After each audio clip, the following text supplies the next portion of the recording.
Ladies and gentlemen, the President of the United States, Donald J. Trump.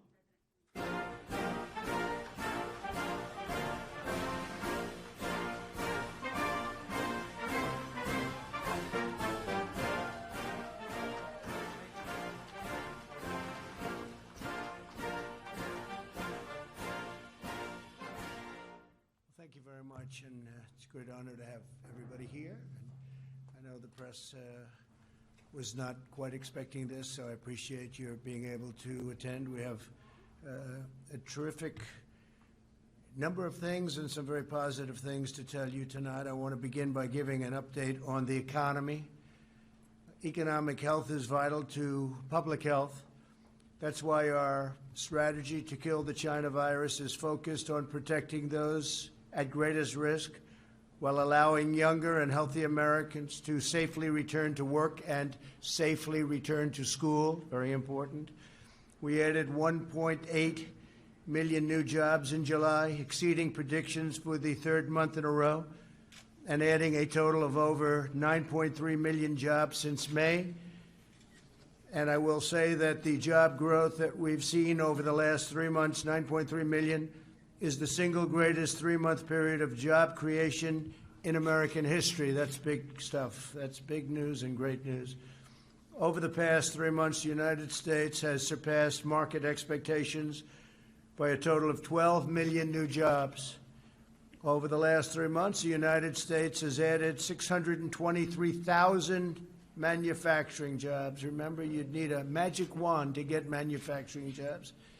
And we're getting them even in a pandemic, which is disappearing. It's going to disappear. And 639,000 brand new construction jobs.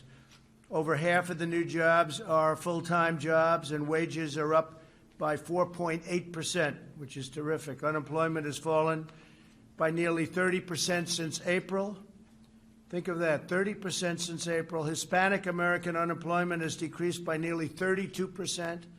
Jobs held by African Americans, which were hit especially hard by the shutdowns, incredibly hard, increased by nearly 1 million over the past 3 months, and that's also a record. That's a job record. African American, 1 million, it's a job record.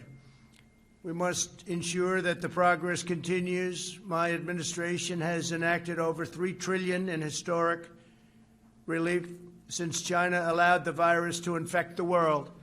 So we've contributed $3 trillion. My administration continues to work in good faith to reach an agreement with Democrats in Congress that will extend unemployment benefits, provide protections against evictions. A terrible thing happens with evictions, not fair. It wasn't their fault that we were infected with this disease from China. And get relief to American families. Yet tragically, Nancy Pelosi and Chuck Schumer continue to insist on radical left-wing policies that have nothing to do with the China virus, nothing to do with it at all. So you have a virus that comes in, and you have people in Congress that don't want to help our people. If Democrats continue to hold this critical relief hostage, I will act under my authority as president to get Americans the relief they need. And what we're talking about is deferring the payroll tax for a period of months till the end of the year, and I can extend it at a certain period. Hopefully I will be here to do the job. We're going to do the job. We've been doing a job like nobody could. Nobody would, actually. And so we're going to have the payroll tax go till the end of the year, and it'll be retroactive to July 1st. So we're going to go back to July 1st, and it'll go to the end of the year, payroll tax. At the end of the year, it may be extended. We're going to enhance unemployment benefits through the end of the year.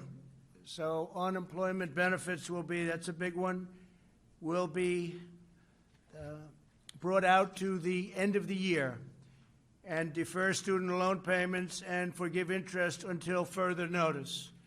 So students who are paying student loans, and in many cases they're not even allowed to go back into their colleges, extend the eviction moratorium. We will be extending that so people aren't evicted, not their fault. We had a lengthy discussion this morning with President Macron of France concerning numerous subjects, but in particular the catastrophic event which took place in Beirut, Lebanon. Horrible, horrible event. At 3 p.m. this afternoon, I spoke with President Aoun of Lebanon to inform him that 3 large aircraft are on the way, and they're fully loaded with medical supplies, food, water, and many other things. Lots of emergency equipment. Also, first responders, technicians, doctors, and nurses are on their way. This was an event like the world has not seen for a long time. Horrible event.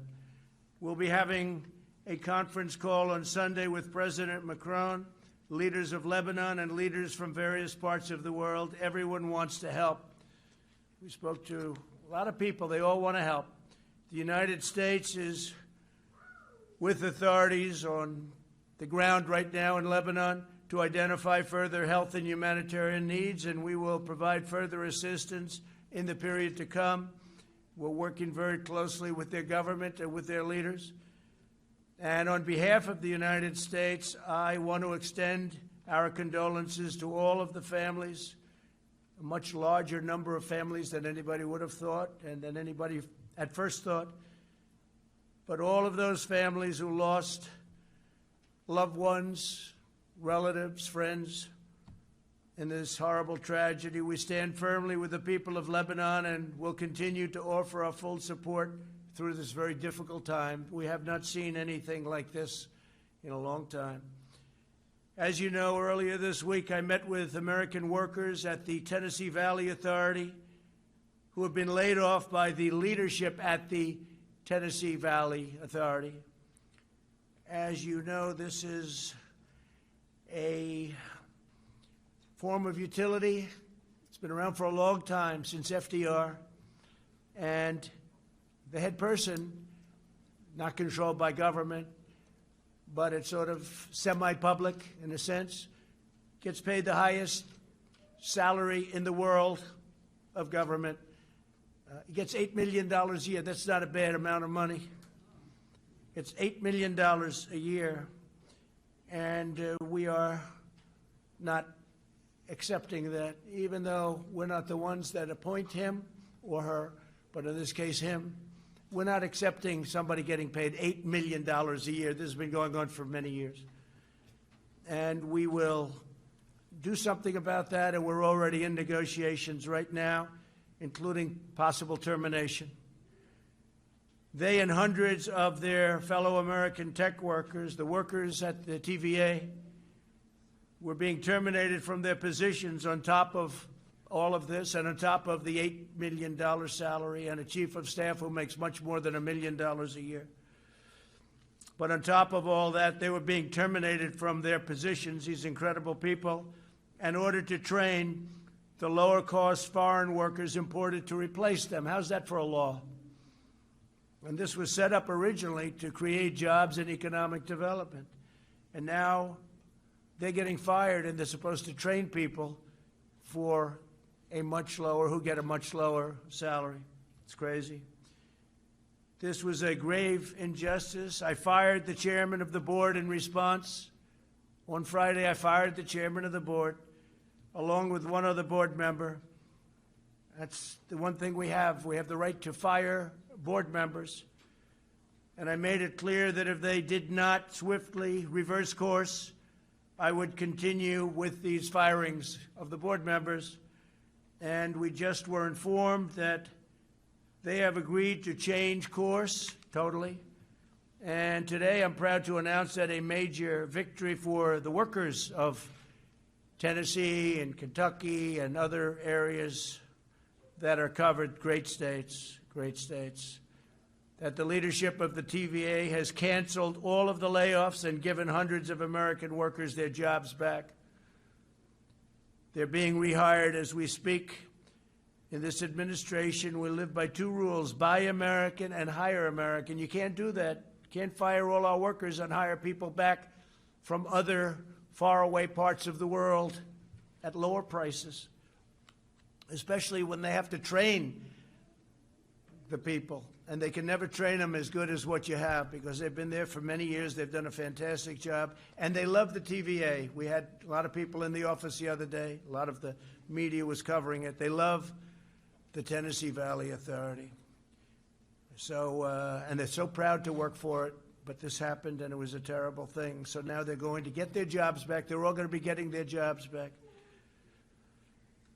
Nearly every nation on earth continues to combat the virus. A number of countries are seeing a surge in new cases, including Japan, the Philippines, major parts of Europe. Cases continue to surge in Latin America. It's right now the most infected place anywhere in the world. They've more than doubled in recent days. Latin America is doing very little testing. They're not really equipped to do that. It's tough. In the United States, more than 80% of jurisdictions report declining cases. We're doing very well. You don't hear that too often from the media, but we're doing very well. We have a very large country, very complex country in a sense. More than half of America's counties report fewer than 20 cases last week. So if you look at that, more than half of America's counties report fewer than 20 cases last week. But we have to remain vigilant. We're doing very well, but we have to remain vigilant. Nationally, the percentage of emergency room visits with the coronavirus symptoms is down to almost half what it was in July. The southern states that were very strong hotspots not long ago, Arizona, Texas, Florida, continue to show significant improvement, including increased availability of hospital beds. Arizona now has the smallest number of coronavirus inpatients since mid-June. It's gone. The governor was up, and we had a great meeting, Governor Ducey, and the meeting was terrific. But since mid-June, so they're doing well, and it's going down, heading down very rapidly, actually. Texas is stabilizing and improving rapidly with some progress in the Rio Grande Valley and other communities along the border with Mexico that had shown the biggest increases in hospitalizations and deaths. Florida is also stabilizing. Its statewide positive test rate continues to decrease from 13% on July 23rd to 8% this week. Florida's done very well. It's going down. It's heading down actually quite rapidly. And even Miami, which was the hottest spot in Florida, is heading downward. But Florida has done very well. Texas has done very well and rapidly. And Arizona has done incredibly well. So Arizona's really been a very rapid drop. New Jersey and New York remain stable with less than 1% of emergency room visits due to the China virus. The illness took a devastating toll on both states, as you know. While both states really took the brunt of the infection earlier this year, thankfully, we have not seen a resurgence. They've been doing a good job. Everybody's working very hard. Both governors are working very, very hard. We're in touch with them. We're supplying them with a lot of supplies as needed, if needed. But they're needing very little right now. They're in very good shape. We will continue to monitor the new cases. Throughout this crisis, my administration has provided extraordinary support of people, equipment, medical supplies to the people of New Jersey, the people of New York, and to the people of every state, all of our states. We're carefully monitoring California's Central Valley, as well as San Diego, Los Angeles, Sacramento, and San Francisco, which are starting to stabilize and go down. We're carefully watching regions from increasing cases, including Boston and Chicago, as well as the Midwest. We're watching them all very carefully. It's vital that all Americans work together to protect the vulnerable. For this reason, we've delivered vast amounts of protective equipment and testing supplies to nursing homes all across America. We're focused very much on the elderly, especially the elderly where they have heart problems or Diabetes problems. Diabetes is a big problem. Approximately half of all deaths have occurred in nursing homes and long-term care facilities. That's an incredible number when you hear half of the deaths have been in nursing homes and long-term care facilities. And I will tell you that I met with owners and representatives of nursing homes, and they are very, very vigilant. They're doing a very good job now. They've really done something that I think is special. They're doing very well in terms of the virus. They're working very hard, and a lot of things happened. A lot of forces came together and hit the nursing homes very hard. But the representatives of nursing homes, in some cases the ownership of nursing homes, are working very hard. The federal government and the private sector have delivered more than 9 million N95 masks, 27 million surgical masks, 3 million face shields, 20 million gowns, and 668 million gloves to New Jersey alone. Think of that. We provided $3.4 billion to the state of New Jersey in emergency relief funding. So we happen to be in New Jersey right now, so those are great numbers. The governor's working very hard. Governor Murphy's doing a good job. We're working very closely with him. We've also provided nearly $5 billion to New Jersey hospitals and healthcare facilities. And through the Paycheck Protection Program that you all know so well, we provided $23 billion to support more than 250,000 New Jersey small businesses. A lot of the small businesses that you see that are opening now and going to do well, they're there because of what we did with Paycheck Protection. On therapeutics and vaccine updates, 3 vaccine candidates have now moved into phase 3 trials. This would be years ahead of schedule. We have done wonders with the FDA. I want to thank the FDA and all of the great people there and Dr. Hahn. But we have phase 3 trials already going on, which is most people would have said impossible to even think about. Today, Pfizer announced that it will manufacture Gilead's drug remdesivir, where we've had tremendous success. Last week alone, my administration procured and distributed over 120,000 vials of remdesivir, enough to treat more than 19,000 patients. Plasma treatments continue to show incredibly encouraging results, really incredible what's going on. And if you can go to a blood bank, if you've had this disease and beat it, and there are a lot of people that have, if you could, go to a blood bank and donate, that would be a tremendous help.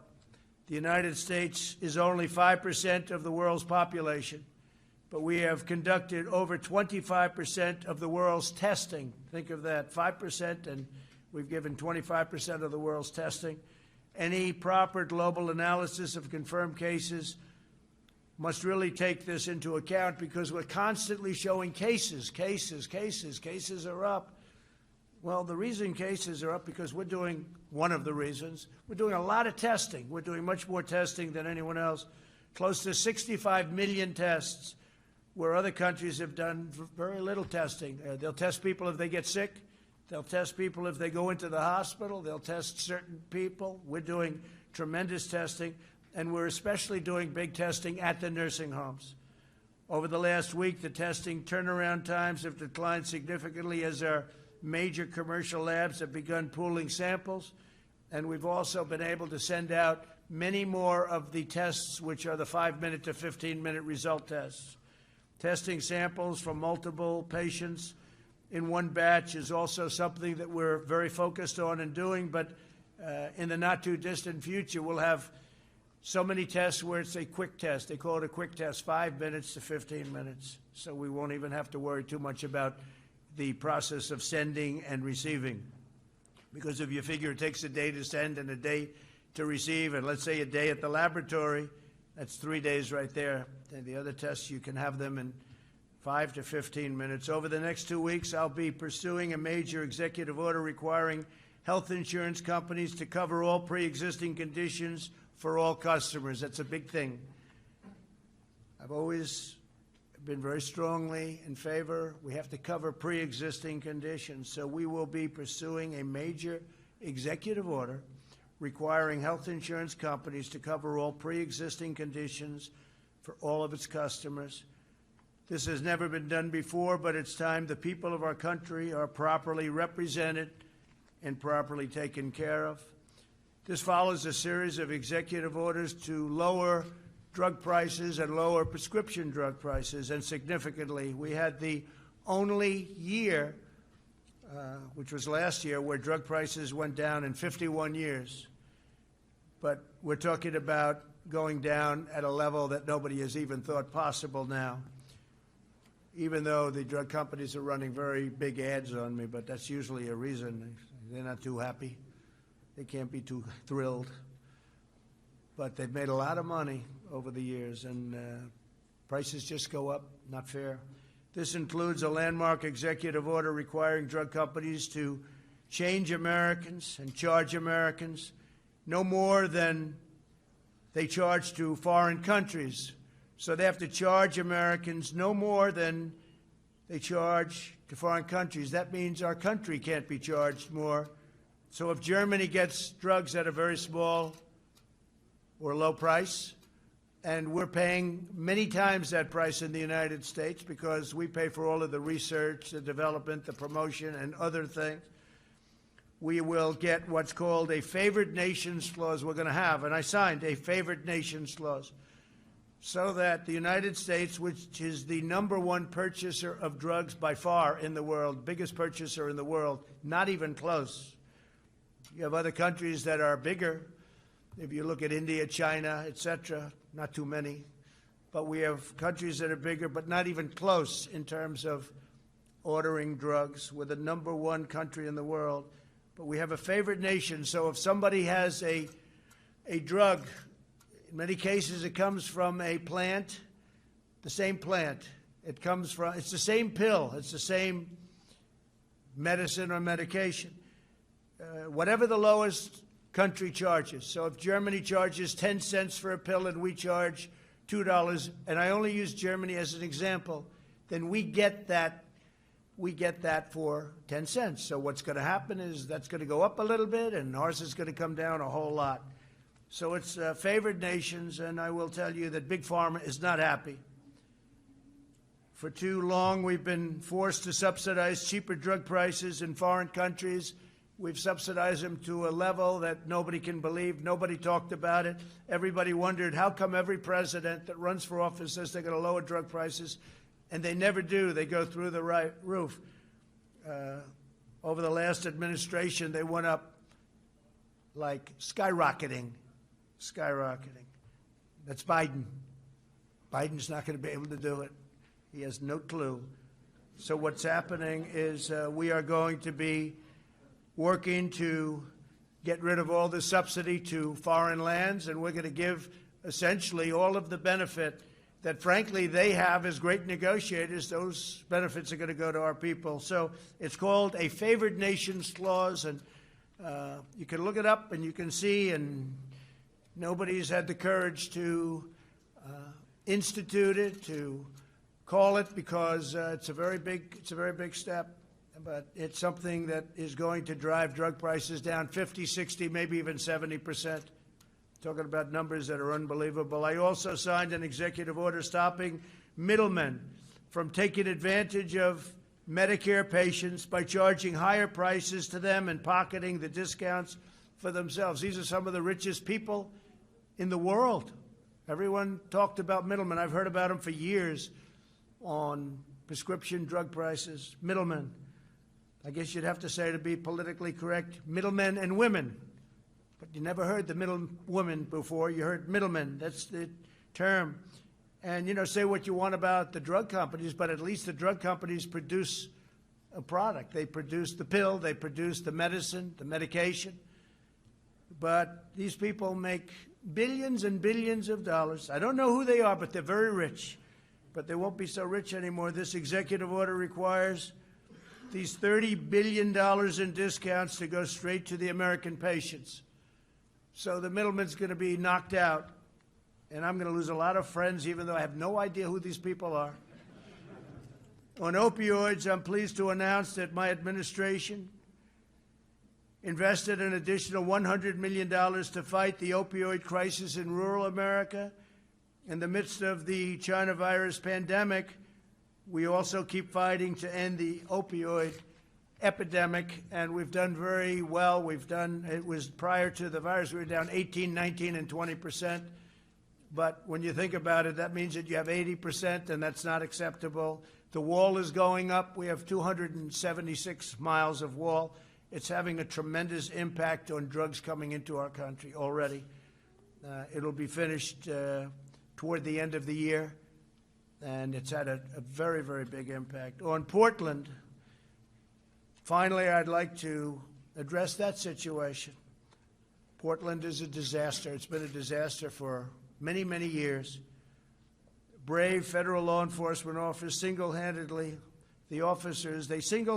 saved the federal courthouse in Portland from lawless rioters and agitators and anarchists, and that's what they are.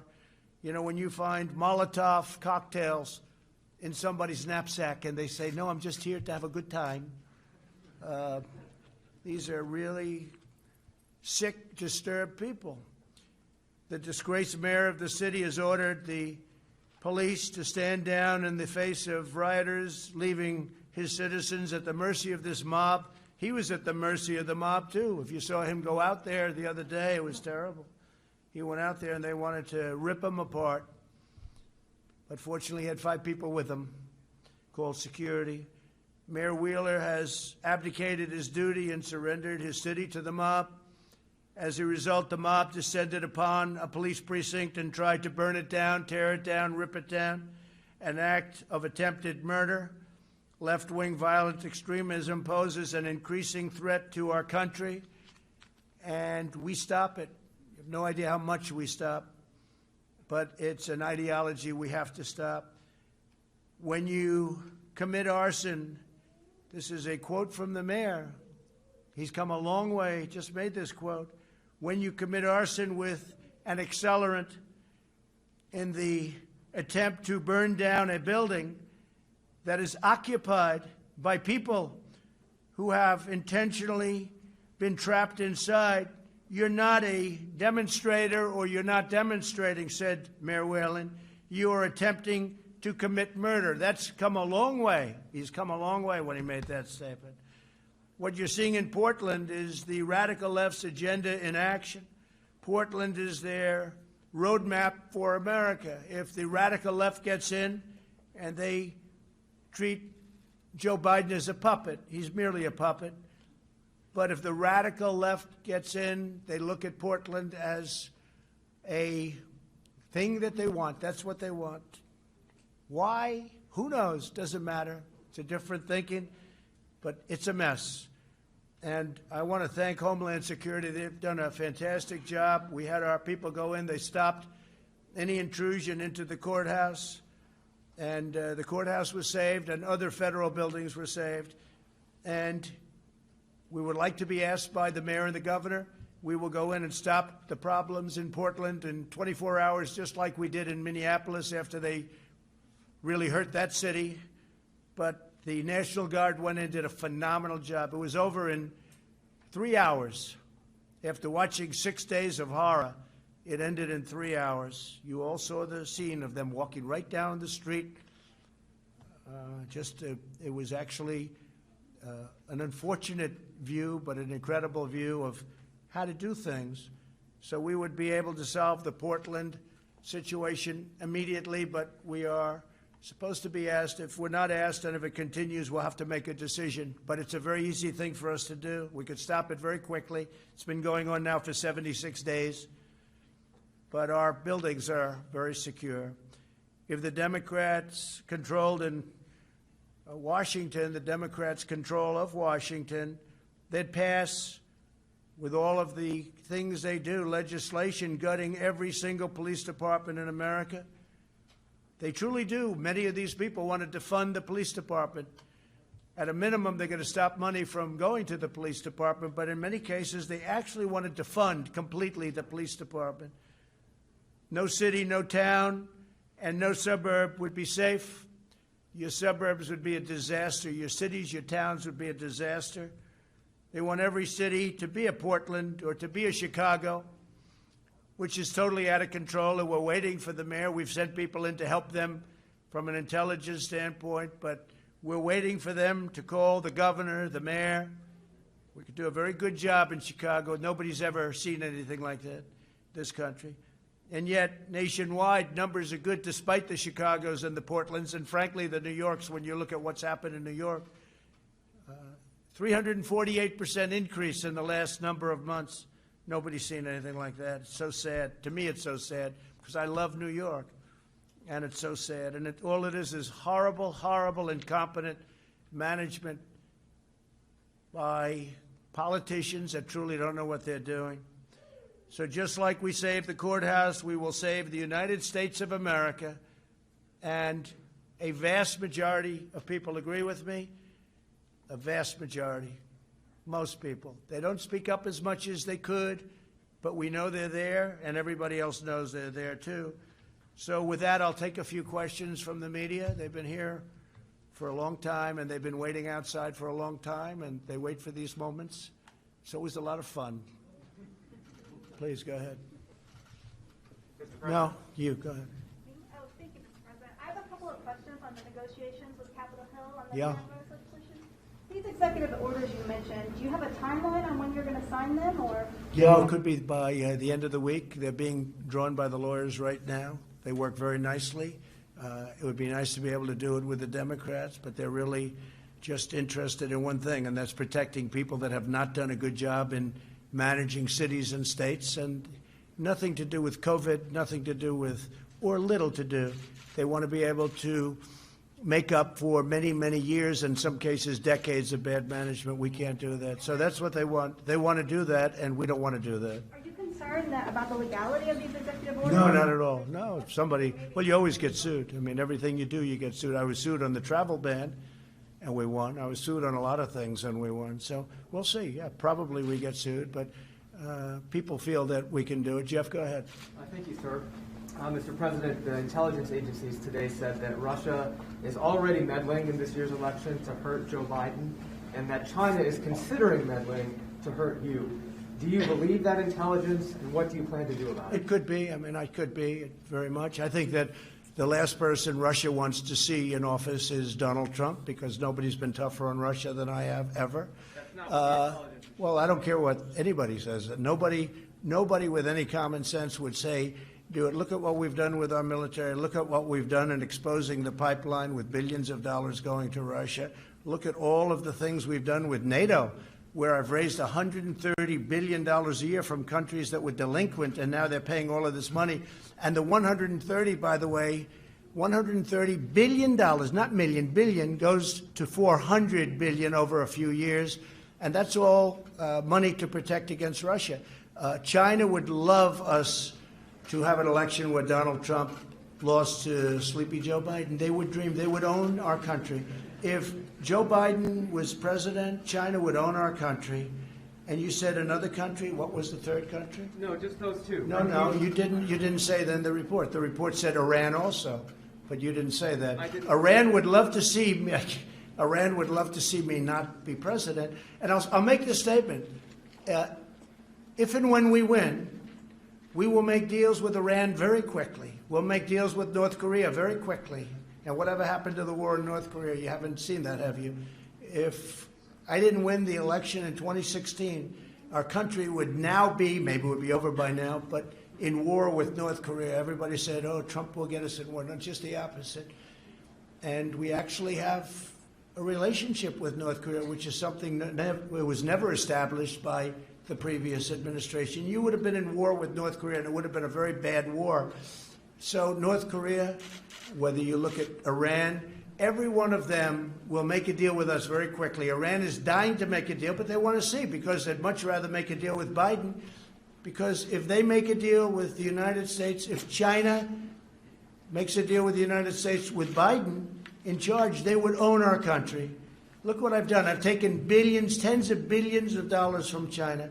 China was having the worst year they've had in 67 years, and we were having the best year we've ever had, with big tax cuts, with big regulation cuts. We've rebuilt our military. We became independent in terms of energy. We're the energy leader of the world. We were having the best year we've ever had. By the way, African American, Asian American, Hispanic American unemployment numbers, the best in the history of our country. All things, and many other groups too, including women, including high school diploma, no high school diploma, college diploma. Everybody was doing better. The last thing that Russia wants, and China wants, and Iran wants would be for Donald Trump to win. Yes, please, go Just to ahead. follow up, what do you plan to do about that interference, sir? Well, we're going to look at it very closely. You tell me that this came out a little while ago, and I've heard that it came out. It came out just a little while ago, and we're going to look at that very closely. But you started off with Russia. Why don't you start off with China? Do you think China's maybe a bigger threat? I mean, I think maybe it is. I mean, you'll have to figure it out. But we're going to watch all of them. We have to be very careful. The biggest risk that we have is mail-in ballots, because with the mail-in ballots, called universal mail-in ballots, it is a much easier thing for a foreign power, whether it's Russia, China, Iran, North Korea, many others, people, countries you wouldn't expect.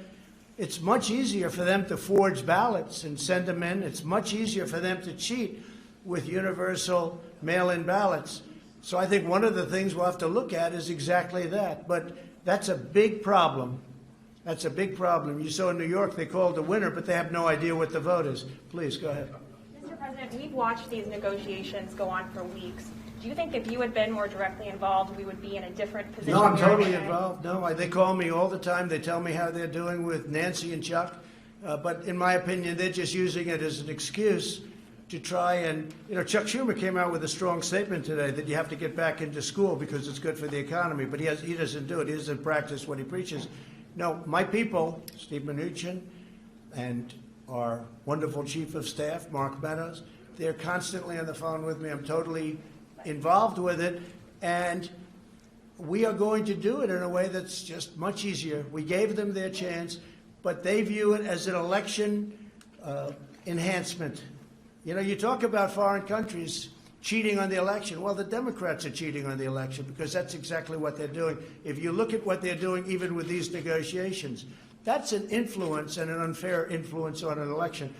But we're going to win anyway. Yeah, please go ahead. When was the last time you spoke to Speaker Pelosi, though? We're at this historic moment. Why haven't you spoken Well, to her? we'll see. We'll see what happens. But right now, they're not ready. And they're not ready because, frankly, I don't think they care about people. I think they care about their politicians that have done a terrible job running the cities and states, Democrat cities and states, that are bleeding money, that have been so badly run. You take a look at Baltimore, and you take a look at so many different cities, including the ones I've already mentioned. Take a look at what's going on. And they want lots of money to keep it going. For many years, they've been bad. So all I'm doing is we're having it out. We're finally having it out. Yeah, please. Mr. President, if you go ahead on your own on unemployment insurance, I'm wondering both where you're going to get the money to pay for that without Congress, and will people still get $600 a week? We have the money. We have the money. They'll still get $600 a week? I won't say that yet. You'll see that when it happens, but we have the money. Will you say what number? We have it, Justin. We have plenty of money. Yeah, please go ahead. Thank you, Mr. President. You said that the pandemic is disappearing, but we lost 6,000 Americans this week. And just in this room, you have dozens of people who are not following the guidelines in New Jersey, which say you should not have more No, than they don't have 25. this is a political activity. Why are you saying such a bad example, Mr. President? You're wrong on that because it's a political activity. They have exceptions, political activity, and it's also a peaceful protest. So when you have, and as you know, they asked if they could be. A number of, and to me they look like they all have, pretty much all have masks on. But, you have an exclusion in the law. It says peaceful protest or political activity, right? In fact, specifically, it says exactly political activity or peaceful protest. And you can call it political activity, but I call it peaceful protest because they heard you were coming up, and they know the news is fake. They understand it better than anybody. And they asked whether or not they can be here. Like the question about Russia, he doesn't mention Iran was in the report. He doesn't mention, or he mentions very late that China was in the report, because that's the way they are. They're not. If the press in this country were honest, it wasn't corrupt, if it wasn't fake, our country would be so much further ahead. But we're doing really great. Thank you all very much. Thank you very much.